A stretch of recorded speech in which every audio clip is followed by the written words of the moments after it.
sunscreen na to, kahit gabi nag-a-apply na nga rin ako guys. Ginagawa ko na siyang night cream para pagising ko ng umaga. Feeling ko, ang ganda-ganda ko. Uy, may ganon. Ang ganda kasi niya talaga guys. Tingnan nyo naman. Oh, parang ang tingnan nyo.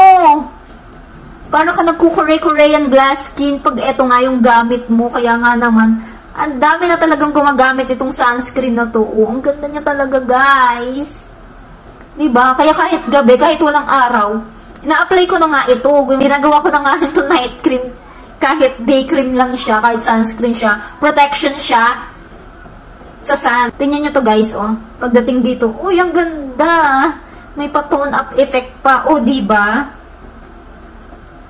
Sobrang gusto ko talaga to.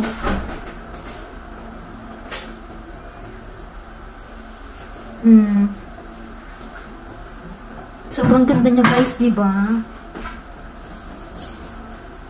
Kung hanggang ngayon guys, hindi ka pa rin makapag-decide kung ano man sunscreen yung gagamitin mo, itry mo na si Hikari Ultra White Sunscreen guys. Isa pa pala sa nagustuhan ko dito guys, hindi ito mahapdi sa mata, unlike sa mga dati ko nagamit na sunscreen. Kapag pinapawisan ako, ang hapdi niya sa mata, pero eto, grabe, para sa...